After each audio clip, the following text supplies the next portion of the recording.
Մենք մեր զրույցը շարունակում ենք քաղտեխնոլոգ Կարեն Քոչարյանի հետ, ողջույն, Բարև ձեզ, շնորհակալություն, պարոն որ Քոչարյան։ հյուրընկալվել եք մեր տաղավարում, առաջին անգամ եք, բայց ոնց որ թե այդքան էլ լավ Առիթով պայմաններում չեք հանդիպել։ Դե գիտեք, վերջի 8 տարվա մեջ երբ էլ գայի, այնպես չի, որ լավ առիթով պետք է Հա, հիմա հանդիպեինք։ ուղղակի մի քիչ sense թարմ է, էլի զգացողությունները։ Հա, հիմա անցնենք ընտրությունները գնահատելուց։ Հասկանանք ինչ տեղի Պարոն ունեցավ Քոչարյան, հունիսի կարող ենք- 7-ին ու արդյոք սա Նիկոլի Պյուրոսյան հաղթանակը չէր։ Կարող ենք եւ հավելում է Արեգ Նազի հարցին, այս ընտրությունները համարել լեգիտիմ։ Տեսեք, ես կարծում եմ, որ բոլոր հիմքերը կան, որպեսզի այդպիսին չհամարվի։ Բայց դրա համար առաջինը դա պետքա ֆիքսենք ոչ թե ես կամ դուք,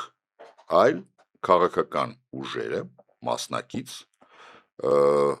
որից հետո արդեն մենք կարող ենք վստահ ասել, որ դա այդպես է։ Այո, հիմքերը կան այդպես ասելու։ Այսինքն որ լեգիտիմ չեն։ Այո, Իսկ քաղաքական ուժերը չեն ասել։ ես չգիտեմ, ես էլ եմ սպասում անհամբեր։ Իսկ զադերժկան ինչու մազես։ Չգիտեմ։ Մենք գիտենք դուք ամեն ինչ գիտեք, Չէ, ճիշտ ես ասած։ երբեք, չէ, ճիշտն ասած, ես երբեք նման պրետենզիաներ չեմ ունեցել, որ ես ամեն ինչ գիտեմ, երբեք։ Գիտեք, ինձ փոքր ժամանակվանից սովորացրել են, որ ես մի բան գիտեմ, որ ոչինչ չգիտեմ։ Դե իրենք ասում են, որ սպասում Ի են։ տարբերություն մեր իշխանավորների, որ ամեն ինչ գիտեն։ Դե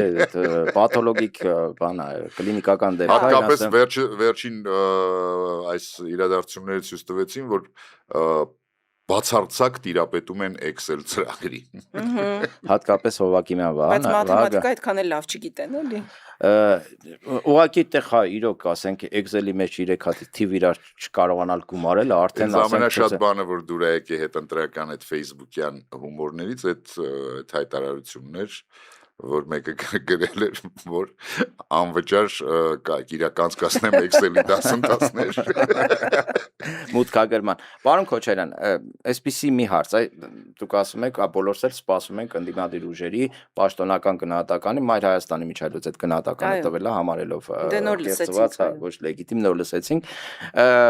Մյուս ուժերի հետ կապված, ինչով եք պայմանավորվում, ինձ թվում է մանդատներ վերցնել չվերցնելու խնդրի հետ է կապված, որ եթե օրինակ ասեն լեգիտիմ չի, կեղծված է, մրցակցային չի եւ այլն, առաջակալից այդ դեպքում չեք մանդատները վերցնում, թե դա մեկը մյուս հետ կապ չունի։ Չէ, իրենք հետո նաև չմոռանանք, որ ասում են մենք սպասում ենք պաշտոնական տվյալներին արդեն ամսի 14-ին, երբ որ վերահաշվարկը Հասկանալի է։ կավարտվի, կամբողջացվի, նոր դրանից հետո մենք Այսօր հայտարարություններ Նարեկը կանենք։ Կարապետյան հայտարարություն տարածեց, որ դիմելու են Այո։ իրին անվավեր ճանաչելու, որից հետո եթե չլինի սահմանադրական դատարան, ոնց որ թե Հայաստան դաշինքը արդեն դիմել է սահմանադրական դատարան, ուժեղ Հայաստանը, Բարգավաճ Հայաստանը եւ Միասնության թևերը դիմել են վերահաշվարկի, այսինքն այնտեղ պրոցեսներ են գնում, շատ բնական պրոցեսներ։ Գիտեք, ես շատ լավ հիշում եմ Հայաստանի բոլոր ընտրությունները, Ապա։ սկսած 1990 թվականի Գերագույն խորհրդից։ Շատ բան եմ տեսել։ Ու այնպես չի որ, հա, մինչև այդ ամեն ինչ, այսպես ասած, վարդագույն ակնոցներով եմ նայել, ամենևին ամեն ինչ էլ տեսել ենք։ Իսկ այսպիսի ընտրություններ բայց- տեսել էիք։ Չէ, տեսել էինք, բայց խնդիրը բայց ուրիշ է։ հիմա քանի որ մենք արդեն 21-րդ դարի երկրորդ քառորդում ենք, նոր տեխնոլոգիաները եկել են օգնության, հա, այս իշխանությանը, ինձ տպավորությունն է, որ արհեստական բանականությունն է Excel-ում այդ բաները գումարել, իրանք օգտագործել են արհեստական, որովհետև քանի որ բնական բանականության հետ վաղուց արդեն ինչ-որ ընդհանրապես կան խնդիրներ, արհեստական բանականությունը երևի գալիս է օգնության։ Առավել ևս որ ֆերմաներ են դրել, չէ, արհեստական բանականության, Այդ ֆերմաները իրանց հետ ոչ մի կապ չունեն։ Չունեն։ Ոչ մի կապ չունեն, այ դա լուրջ է շատ։ բայց կարող են օգտագործել, չէ։ Կարող են օգտագործել։ Պարոն Քոչարյան, բայց եկեք նաև ինքնախապեյությամբ էլ չզբաղվենք, որովհետև այդ մտքի հետ էլ ամեն դեպքում մենք պիտի համակերպվենք, որ օրինակ իմ կարծիքով, սուբյեկտիվ կարծիք է, առնվազն 500 500,000 մարդ ամեն դեպքում ԿՊ-ին ձայն տվել է, առնվազն 500 մարդ։ Ու մենք ապրում ենք այդ մարդկանց շրջապատում։ Հետևաբար, ինչու է այսպիսի իրավիճակ ստեղծվել։ Ինչու մենք չենք կարողանում այդ մարդկանց տեղ հասցնել, որովհետև մի ստվար զանգվածի էլ ամեն դեպքում մենք կարողացել ենք ընտրության բերել եւ մեր կոչերով եւ այդ ահագնացող վտանգների մասին զգուշացնելով ու այս ընտրությունները նաեւ աննախադեպ էին իրենց մասնակցության, աննախադեպ չեն, լավ այսպես ասենք, ակտիվ էին իրենց մասնակցության քանակով, մենք քնած տեղից էլ մարդիկ իրոք վեր կացան այդ ծնկած վիճակից գնացին քվեարկության, բայց կան մարդիկ, ովքեր մինչեւ հիմա Նիկոլ Փաշինյանին ձայն են տալիս, ինչու։ Ես հավելեմ, այսինքն կարող ենք ասել, որ Նիկոլ Փաշինյանը գաղափարական ավելի մոբիլիզացված շատ ընտրող ունի, որ ուղղակի գաղափար, ես չգիտեմ ինչ գաղափարի համար, բայց գաղափարական, քան ընդդիմությունը։ Տեսեք, գաղափարական ընտրողներ ունեցել են բոլոր իշխանությունները։ Այդ նաև ոչ իշխանությունները։ Ես շատ լավ հիշում եմ 90-ականներին, օրինակ Պարույր Հայրիկյանի էլեկտորատին։ 15% կար, չէ՞։ Ես չեմ հիշում հիմա տոկոսները, բայց դա այնպիսի գաղափարական կուր էլեկտորատ էր, որ ոչ մի կերպ դու չէիր կարող իրենց ուրիշ բան ասել։ Բացատրել, այո։ Սա միշտ կա, բայց այդ 500,000 ասվածը ինչի հետ ես համաձայն եմ։ Կամ չգիտեմ։ Ես մի 350,000-ի։ Լավ, էական չի, բայց դա լուրջ թիվ է, բայց դա լուրջ թիվ է։ Այդ լուրջ թիվը ունեցել է ցանկացած իշխանություն։ Ժողովուրդ, այդ դրա համար եմ ասում, ես 90-ից ամեն ինչ տեսել եմ։ Այսինքն դա իշխանության ձայներն է։ Մի հատ հիշեք 17 թվականին Նիկոլ Փաշինյանի ելք դաշինքը ինչքան է ստացել, երբ որ ընդդիմություն էր։ 7% էր, ինչ էր։ Եվ ինչքան է ստացել դրանից ընդամենը 1.5 տարի հետո։ 18 թվականի դեկտեմբերին, երբ որ արդեն ինքը իշխանություն էր։ Ցանկացած ՀՀԿ-ն ինչքան է ստացել 17 թվականին, երբ եղել է իշխանություն, եւ դեկտեմբերին, երբ որ ընդդիմություն է եղել։ Նույն, ասենք, ՀՀՇ-ն ինչքան էր ստացել, ենթադրենք 95 թվականին, ու այն ժամանակ Հանրապետություն բլոկ էր, Լևոն Տեր-Պետրոսյանը 96 թվականի նախագահական ընտրություններին, հետո 98-ին ՀՀՇ-ի տարբեր թեկնածուներ ներկայացված էին նախագահական ընտրությունին, 99-ին պարլամենտականին։ Այսինքն մի բան է, երբ դու իշխանություն ես, այդ էլեկտորատը փոխանցիկ դրոշի նման ոչ թե գաղափարական է այս կամ այն ուժինը, այլ փոխանցիկ դրոշի նման դա իշխանությանն է։ Այսինքն իշխանության վարկանիշն է դա։ Այո, դա պաշտոն սիրել, չգիտեմ ինչ, եւ այլն, այդ ամեն ինչն է։ Ինչ ուզում եք անունը դրեք, պաշտոն սիրել, փող սիրել, քծնել եւ այլն եւ այլն, կախվածություն, շատ օբյեկտիվ պայմաններ, ես միայն չեմ փնովում։ Այնտեղ կան շատ բնական պայմաններ էլ, հա։ Այս ամեն ինչը դա իշխանության վարկանիշն է, ոչ թե ԿՊ-ի վարկանիշն է։ Եթե ԿՊ-ի տեղը լիներ ցանկացած այլ կուսակցություն, ցանկացած այլ կուսակցություն, ինքը ունենալու էր այդ վարկանիշը, պլյուս մինուս։ Լավ, հետևաբար ընտրությունների միջոցով իշխանություն փոխել հնարավոր է, թե չէ։ Ես օրինակ համար լավատես եմ ամեն դեպքում, նույնիսկ այսքանից հետո համարում եմ, որ իրոք հնարավոր է, որովհետև տոտալ կեղծիքների են գնացել, խախտումների են գնացել, օրինակ եթե չգնային այս խախտումներին, հնարավոր է այդ պայմաններում փոխել իշխանությունը ընտրություններով։ Տեսեք, վերջին օրերին Facebook-ում տարածվեց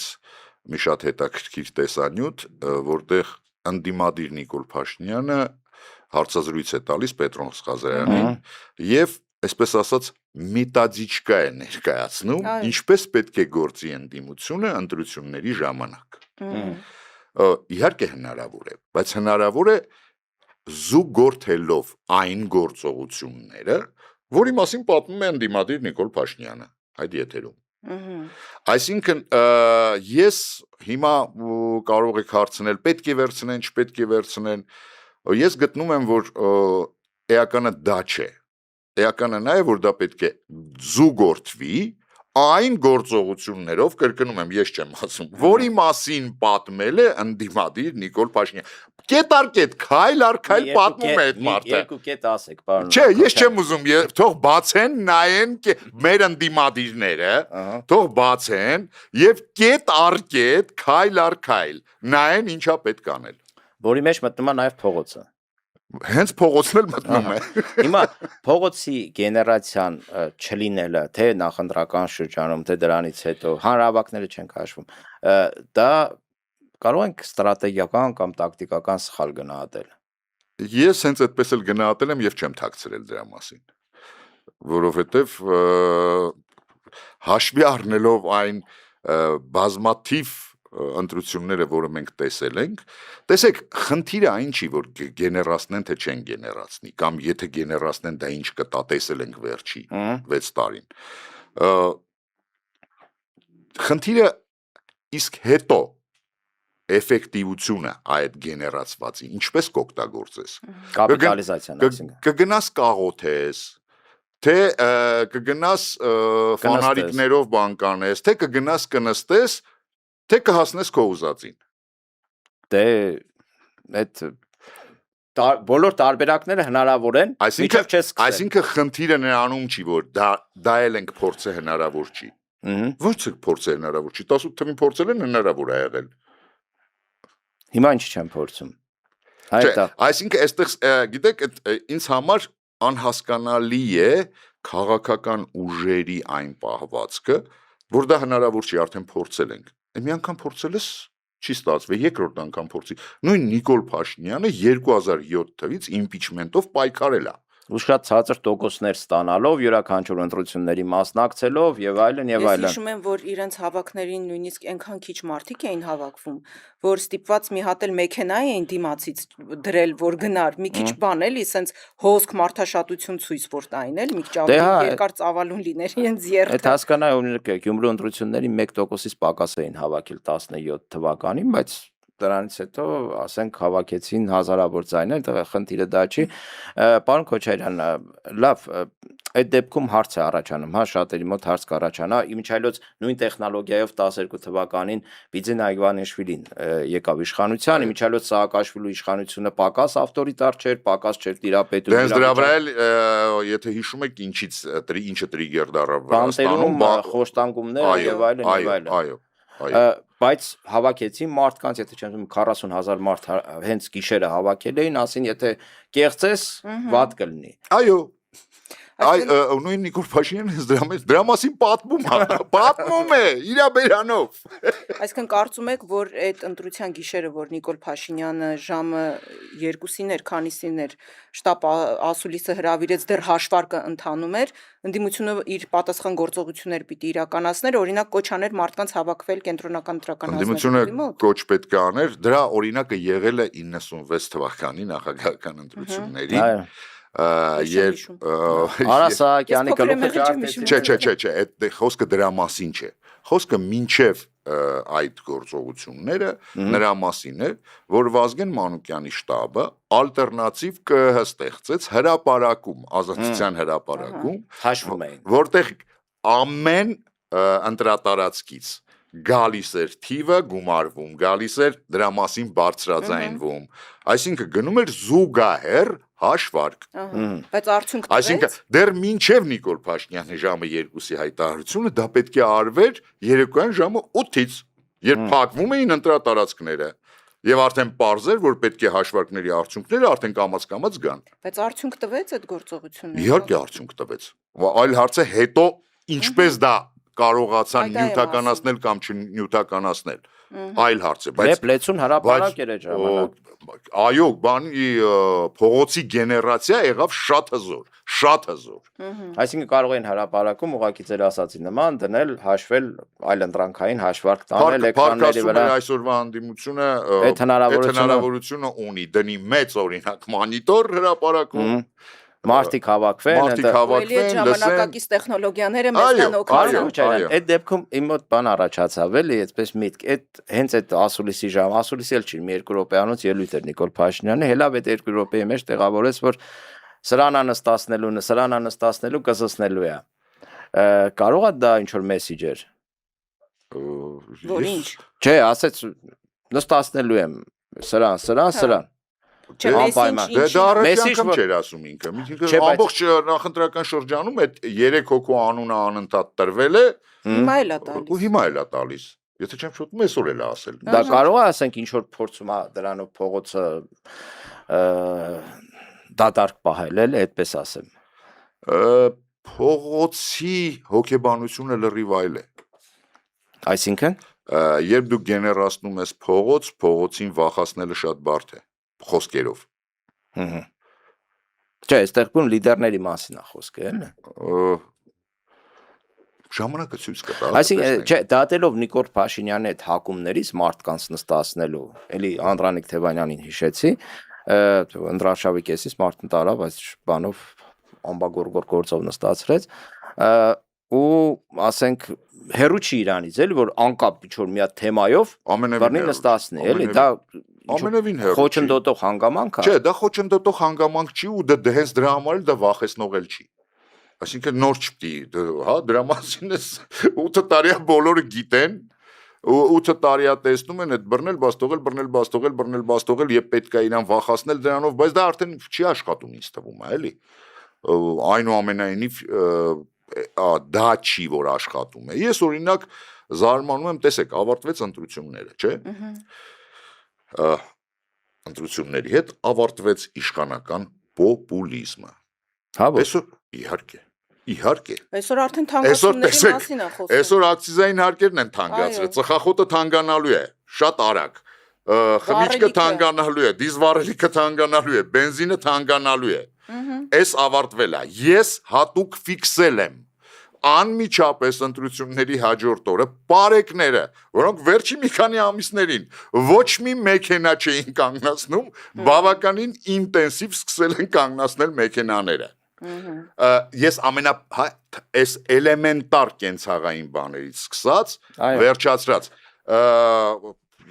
հանձնաժողովի նախագահ, հանրային այդ ծառայության հանձնաժողովի նախագահ ասում է, որ էներգակիրների թանկացումը, այսինքն պատրաստում է արդեն թանկացման, էներգակիրների թանկացումը մեզ չի բերի մութ ու ցուրտ տարիներին, այսինքն թանկանա, բայց մութ ու ցուրտ տարիներ չեն գա։ Հարուստը կտականա, աղքատն կմրսի։ Ես զարմանում եմ, այսօր պետք է ընդդիմությունը, այսպես դրոշակներով մենակ այդ թանկացումներից ու այդ հակապոպուլիստական քայլերից, այսինքն ինչա խոսք տվել, ինչա անում։ Դե մարդը ասում է 10,000 թոշակ եմ բարձրացրել, չգիտեմ, բուժօգնությունը ծրի եմ դարձրել։ Դե հիմա մի քիչ թանկ վճարեք էլի բենզինի համար։ Իմիջիայլոց թող վճարեն, եթե ուզում են։ Դե ուզած պետք է վճարեն։ Չէ, ուզած պետք է վճարեն։ Իրականում խնդիրը բավականին լուրջ է, որովհետև ինչու կարող է ինչ է համբերել գոնե մի քիչ անցնի, որ այսպես ափալ-թափալ։ Բայց փող չունեն, պարոն Քոչարյան։ Փող չունեն, որովհետև եկել է այն ահռելի պարտքերի տոկոսները սպասարկելու ժամանակը, փող չունեն, Ռուսաստանը բավականին լուրջ սանկցիոն միջոցառումներ է կիրառում Հայաստանի հանդեպ եւ փաստացի զրկում է այն մեծ թթվածնի այդ խողովակից, որից բոլ օգտվել է Նիկոլ Փաշինյանի կառավարությունը վերջին տարիներին, ամեն առումով, սկսած շուկայի մեծության, շուկայի վերջացրած նույն Ռուսաստանի դեմ սանկցիաների արդյունքում սանկցիաների արդյունքում զուգահեռ այդ իմպորտ-էքսպորտի հարցով եւ այլն։ Այդ երկնիշ տնտեսական հաշվով խոսում էր դրա արդյունքում։ Դրա արդյունքներ իհարկե դրանից ոչ մեկ չեն թաքցրել, նույն Եվրոպան շատ լավ իմացել է դրա մասին, որովհետեւ դա միայն Հայաստանը չի եղել, այդ զուգահեռ էքսպորտով Ղրղստանն էլ ազբաղվել, գրեթե բոլոր երկրները, ինչպես նաև ոչ ԱՊՀ երկրները, օրինակ Էմիրատները եւ այլն։ Պարոն Քոչարյան, ես ուզում եմ, որ մի փոքր ավելի ծանվալուն անդրադառնանք կոնկրետ Անդրանիկ Թևանյանի գործի վրա, որովհետև խոսեցինք ռեպրեսիաներից, այդ թվում նաև Վրաստանում տեղի ունեցած ընտրությունների հետ փուլից առաջ, բայց Անդրանիկ Թևանյանի գործը նաև աննախադեպ էր այն առումով, որ փաստորեն Բարգավաճ Հայաստան կուսակցության հիմնական ընդդիմադիր կուսակցություններից մեկի երկրորդ համարին եւ Մայր Հայաստան կուսակցության նախագահին, որը նաեւ Մայր Հայաստան խմբակցության ավականու ղեկավարն է, դեպ ավականին արդեն 2 տարի անընդմեջ առաջին տեղները սթարցումների զբաղեցնում, այսինքն բավականին բարձր վարկանիշ ուներ։ Հենց նախընտրական շրջանում քվեարկությունից 2 շաբաթ առաջ կալանավորեցին այն էլ այդպիսի հիմար մեղադրանքով։ Ըստ ձեզ ո՞րն էր պատճառը, ի՞նչն էր նպատակը։ Ինչն էր նպատակը, ես չեմ կարող ասել, որովհետև այս իշխանությունների գործողությունների մեջ տրամաբանություն ես վաղուց արդեն սկսել եմ չփնտրել, որ հասկանամ ինչն էր նպատակը։ Բայց այն, որ այս իշխանու Նիկոլ Փաշինյանը փաստացի կրկնում է 100 տարի առաջ իրականացրած մի ճանապարհ, խոսքը իր գոլեգա լրագրող Մուսոլինիի մասին է, որը շատերը մտածում են, որ Հիտլերն է ֆաշիզմի հիմնադիրը, բայց իրականում ֆաշիզմի հիմնադիրը Մուսոլինին է, որը եղել է լրագրող, լրագրողից եկել դառել է քաղաքական գործիչ, եկել է իշխանության եւ իրականացրել է, որ եթե նայեք, պարզապես նայեք ինչ քայլեր է արել Մուսոլինին, դուք կտեսնեք, որ absolut կրկնվում է այդ ամեն ինչը։ Նո հետո Մուսոլինին վատ ավարտեց իրականում։ Ամեն դեպքում այս գործի շրջանակներում, այսինքն ինչի էր ուզում հասնել։ Ես չգիտեմ, ես ասել եմ արդեն, այս իշխանությունները այնքան անտրամաբանական կամ գուցե իրենց համար տրամաբանական բռնաճնշումների են ենթարկել տարբեր մարդկանց, տարբեր քաղաքական ուժերի, ոչ քաղաքական Եվ շարունակում են ենթարկել։ Եվ շարունակում են ենթարկել, որ ես վաղուց արդեն ոչինչի վրա ոչ զարմանում եմ, ոչ էլ փորձում եմ բացատրել այդ քայլերը։ Ինչի մասին քիչ առաջ ասեցի։ Պարոն Քոչարյան, այդ բռնաճնշումների շրջանակներում նաև կուսակցություններ ու ԶԼՄ-ներ են մտնում, ինչքան հասկացա, վերահսկողության ինչ որ իրականացնելու տրամաբանությամբ վաղուց էին խոսում, հա, ասենք այս ԶԼՄ-նով է ֆինանսավորում, մի հատ ցույց տվեք, վերահսկենք եւ այլն, նույնը կուսակցություններին։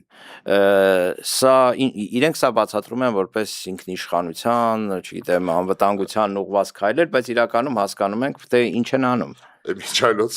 այսօր մեր գիտակներից մեկը Հայկ Ղազարյան, մեր ամենալավ գիտակներից մեկն է ինքը, գրել էր, հենց այստեղ գալուց առաջ կարդացի, գրում է, ասում է, տեսեք, ինչպես կարելի է գնահատել, երբ Հայաստանը իր արտադրած ամբողջ իշխանը ինքն է սպառում, որովհետև ձկնարդյունաբերության վրա է սանկցիա դրած Ռուսաստանի կողմից, ու ինքն էլ պատասխանել էր, դա կոչվում է ինքնիշխանություն։ Այս ինքնիշխանությունը դա է, երբ դու քո իշխանը սպառում ես ամբողջովին։ Բայց դա չի նշանակում, որ ոչ միայն թանկացումների պետքա պատրաստվենք, այլ նաև պետքա այդ լրատվամիջոցները, կուսակցությունները պատրաստվեն կալպակի տակ հայտնվելու։ Ինձ թվում է պատրաստ են, իսկ ով պատրաստ չի։ Ես եմ։ Ինձ թվում է համենայն դեպս ցանկացած մարդ, ով վերջին 7-8 տարիներին ապրել է Հայաստանում, այնքան բան է տեսել, որ պատրաստ չլինելը միամտություն է, առնվազն։ Պարոն Քոչարյան, լավ, հիմա ունենք այն, ինչ ունենք։ Ինչ գործողություններ, ինչ քայլեր պիտի հիմա անեն քաղաքական միավորները եւ ինչ պիտի անի քաղաքացին, ով անկեղծորեն ուզում է, որպիսի այս չարաբաստիկ իշխանությունները հեռանան, գնացել է, մասնակցել է քվեարկությանը, բայց փաստորեն սրանք ստացվում է, որ էլի առնվազն մի քանի տարի պիտի մնան։ Ինչ է մեզ սպասվում եւ ինչ պետք է անեն քաղաքական գործիչները, քաղաքական ուժերը եւ սովորական քաղաքացին։ Քաղաքական ուժերը պետք է հնարավորինս միասնական պայքարեն։ Դրա մասին արդեն ես վաղուց հոգնել եմ արդեն, այնքան եմ ասել։ Մի ժամանակ նույնիսկ ինտերվյու չեք տալիս, հենց այդ տրամաբանության շնորհակալ։ Հենց այդ պատճառով շարունակում եմ կրկնել, որ դա պարտադիր պայման է, Ես մեռա ասելով, ես մեր քաղաքական ուժերը ոնց որ անգամ բան ժողովրդական առակները չեն կարդացել, բերել եմ օրինակ այն հայտնի փայտեր ջարդելու եւ հայրը ցախերը մեկ կոտրում է աչքների առաջ, հետո տալիս է իրար հետ ասում է փորձեք կոտրել։ Այսինքն բաներ կան, որ երեխա ժամանակվանից կարծես թե պետք է որ մարդիկ իմանան։ Բայց չգիտես ինչու Դե չէ, նախանձը չկամությունը բան աշխատում է։ Միասնական գործելացելով ինչ նկատի դա ունեք, ինչ իհարկե պիտի անեն։ դա անհրաժեշտ, բայց ոչ բավարար պայմանն է, որովհետև բավարար պայմանը այնուամենայնիվ պետք է լինի լիդերություն դրսևորելը, որովհետև երբ մարդը մտնում է քաղաքական պայքարի, այդ թվում հատկապես երբ ընդդիմադիր դիրքերից է մտնում, ինքը պետք է պատրաստ լինի նրան, ինչին պատրաստ էր օրինակ Նիկոլ Փաշինյանը պարկել ավտոբուսի անիվի տակ, վազել, քայլել Գյումրիից Երևան, ինչ ես չեմ կարող հիմա ասել, ես ասում եմ այն ինչ որ ինքն է արել։ Մենակ գլուխ կոնձի չի տվել, բայց Էդ էլ է տվել։ եթե պետք լինի գլուխ կոնձի տվել է բառացի։ Ես չգիտեմ բառացի ինչ է արել, հա, պերոշկին կերել է, ձեռները քսել է, շորերին է տարել է, հետևը քորել է։ Ուզում եմ ասեմ մենք ամեն ինչ տեսել ենք, հա։ Հիմա ես նորից եմ կրկնում, անպայման չի անել այն, ես բերում եմ այդ օրինակները։ Հա, բայց անպայման չի կրկնել։ Ես կարծում եմ այս հասարակության այն հատվածի մոտ, որը դեմ է այս իշխանություններին, կարծում եմ ստեղծագործ մարդիկ դեռ կան։ Այդ թվում նաև ստեղծագործ երիտասարդներ շատ կան։ Պարոն Քոչարյան, միգուցե խնդրեմը այն է, որ գործող իշխանությունը իրեն ավելի շատ ընդդիմություն է զգում ու գործում է որպես ընդդիմություն, իսկ ընդդիմությունը գործող իրեն ավելի շատ իշխանություն է զգում։ Իհարկե դա էլ կա, Դերենիկ ջան, դա էլ կա, որովհետև տեսեք, հռետորաբանությունն էլ էր այդպիսին։ Ամբողջ Մինչև հիմա 3 անգամ Նիկոլ Փաշինյանը լինելով գործող իշխանություն տանում է նախընտրական կամպանիա, 3 անգամ նա տանում է ընդդիմադիր, հա, դիրքերից գործող կուսակցության նախընտրական կամպանիա։ Այսօր մուննաթա գալիս թե դատարանները կոռումպա ախպեր է դու ընդդիմություն ես թե ով ես։ Այն որ ինչ եմ ասում Մուսոլինիի ճանապարհը, հա, որ սեր եւ հանդուրժողականություն քարոզող 18 թվականի Նիկոլ Փաշինյանը, որը Արցախը համարում էր Հայաստան եւ վերջ, որը ձեռները կտրեիր ոչ մի ընտրախախտում չեր անի, որը եւ այլն, սենց հա գտնագարության պատի տակ կանգնում ինքը չի թողել ժողովրդավարության, ժամանակակից ժողովրդավարության հիմնական հիմքերը քանդելա այն պահից, երբ որ քանդելա իշխանության 3 ճյուղերի բաժանվածության, երբ որ ասելա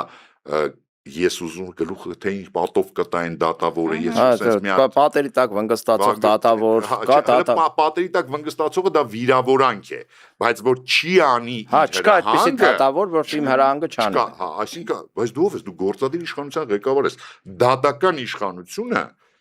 իրական ժողովրդավարական երկրներում որևէ կախվածություն չունի։ Անձեռ մխելի է գործադիրից, այստեղ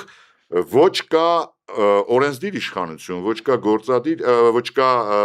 դատական իշխանություն, այդ ամեն ինչը կառավարվում է մեկ հոգու կողմից, գործադիր իշխանության ղեկավարի կողմից, եւ այստեղ արդեն խոսալ նրա մասին, որ ժողովրդավարությունը անիմաստ է այդ պայից սկսած։ Այսինքն ընդդիմությունը պետք է առաջնորդվի այն տրամաբանությամբ, որ չկա ժողովրդավարություն, ամեն ինչի պետք է պատրաստ լինի, ու հենց այդ տրամաբանությամբ առաջնորդվելով դուրս կա փողոց։ Ու թող ինձ չբերեն օրինակներ, որ ինչ որ երկրներ համարում են ժողովրդավար, որովհետև մենք այդ երկրների թե գործողություններն ենք տեսել, օրինակ ինչպիսի հարաբերություններ ունեին Քադաֆիի հետ, ինչ արեցին նույն Քադաֆիին, հա, օրինակ ինչ է ասվել ժամանակին, չեմ հիշում Պոլ Պոտի հաշվով ասել, թե Տրուխիլյոն երևի, չէ, это сволочь, но наша сволочь, Տրուխիլյոն էր եթե, չեմ հիշում, հա, այսինքն իրանք գիտեն ով է, բայց այդ իրանցն է, եւ այլն, այսպիսի բաներ, որը որ բաց է։ Մենք հո գիտենք դա ոնց է արվում։ Եթե ձեռը տալի Այս դեպքում կասեն ժողովրդավարա, ձեռ չի տալի, կասեն ժողովրդավարա։ այնպես կասեմ, որ ասենք Քրտնի Նիկոլ Փաշինյան, այս դեպքում կարծես դերերը փոխվել են, օրինակ Ռուսաստանից ես առաջի անգամ լսեցի, որ նման խիստ գնահատականներ հնչեին ընտրությունների հետ կապված։ Օրինակ ինչ է կակնկալում այդ գնահատականներից հետո ինչ քայլեր կանի Ռուսաստանը պետք է հնարավոր է չճանաչի։ Սա վտանգավոր է թե վտանգավոր չի։ Կճանաչի թե չէ, ըստ ձեզ, պարոն Քոչարյան։ Ես ճիշտն ասած Ռուսաստանի մասին է խոսքը։ Դե, հա, իրենք են։ Ապա դիտորդներն ասեցին, օքեյ է։ Ռուսաստանին ես վաղուց արդեն նույն ձև ոնց որ մեր իշխանություններին չեմ փորձում տրամաբանություն գտնել, որովհետև այդ պետության ղեկավարությունը ինչ որ պահից սկսած բացառապես իր շահերով է առաջնորդվում, ինչը ես չեմ մեղադրում։ Ցանկացած նորմալ է, ցանկացած։ Նույնը դա վերաբերում է Միացյալ Նահանգներին, նույնը վերաբերում է Ֆրանսիային, Չինաստանին եւ այլն եւ այլն։ Բայց ես չեմ հասկանում ինչ կարող է անել, հա, որովհետեւ ինձ թվում է, որ վերջին 100-150 տարիների ընթացքում երկու հոգի են հասկացել կամ քիչ թե շատ հասկացել ընդհանրապես հա ռուսական մենտալիտետը, հոգեբանությունը, թվում նաև ռուսական քաղաքականության գործողությունների մենտալիտետը, դա մեկը եղել է Բիսմարկը, մյուսը Քիսինջերը։ Ըստ իս ես այնպես չի որ շատ վաղուց էր Բիսմարկին որ կարդացի sense անընդհատ քանի որ ես խորհրդային միությունում եմ ծնվել եւ ինչ որ ժամանակ մեծացել, կրթություն ստացել, հետո կողքից տեսել եմ Ռուսաստանը, այն ինչ որ ինքն է նկարագրում իր ցիտատներով։ Հա, այդ ֆանտաստիկա է, ինքը ոնց է ուսումնասիրել, էլի, ասենք, այդ իր հայտնի ցիտատն է, որ ես գիտեմ 100 մեթոդ արչին բնից հանելու, բայց չգիտեմ ոչ մի մեթոդ նրան հետ ուղարկելու։ Այս դրա համար փորձել գտնել ռուսական գործողությունների տրամաբանությունը եւ առավել եւս փորձել հասկանալ իսկ ինչ կանեն։ Դե հիմա մերոնք ես առիթ ունեցել եմ ասելու, Ռուսաստանը կարող է դիապազոնը այնքան մեծ է, կարող է ոչինչ չանել եւ կարող է SVO անել։ Այս դիապազոնի մեջ ինչ ասես կարող է անել։ ու մերոնք զբաղված են արչին բնից հանելու գործերով, բզբզում ենք էլի ասում։ Հա, այդ տպավորությունն է, իրանց համար ասենք զբաղմունք, հա, էլի, բայց որ հելավ արդեն Պարոն Քոչարյան, լավ, հիմա ըստ ձեզ մենք մինչև հաջորդ խորհրդարանական ընտրություններ իշխանություն փոխելու հնարավորություն ունենալու ենք, թե չէ, թե պիտի սպասենք մինչև մյուս ընտրություններ, եթե իհարկե երկիրը ձգի միջի, էլի։ Նորից կրկնեմ, հնարավորություն միշտ կա, խնդիրը էֆեկտիվ գործողությունների մասին է, ընդամենը։ Կլինի էֆեկտիվ գործողությունները, շանսը կիրականացվի, չեն լինի, շանսը հերթական գործողությունների նման կմարի։ Իսկ ակնկալիք ունենք, որ կլինեն նման գործողություններ հաշվի առնելով իրերի իրավիճակը եւ խաղացողներին, պարոն Քոչարյան։ Եթե խոսքը իմ մասին է, ես այսպես ասեմ, հա, ես հույս ունեմ, ակնկալիք չգիտեմ։ Հույս ունեք, հասկանալի է։ Այսպես հույսով լեցունել, ուրեմն ավարտենք մեր ոդկասթը, շնորհակալություն, պարոն Քոչարյան, կալվելու համար։ Այսքանը հարգելի հեռուստադիտողներ, հիշեցնենք, որ այսօր մենք հյուրընկալել էինք քաղտեխնոլոգ Կարեն Քոչարյանին, խոսեցինք հետընտրական իրավիճակից, հնարավոր զարգացումներից։ Այսքանը մեր էջերին ամեն դեպքում հետևեք, լայքեք, տարածեք, կոմենտեք 7 օրին ու միանանք, ու միացեք, որ փոխենք, այսքանը։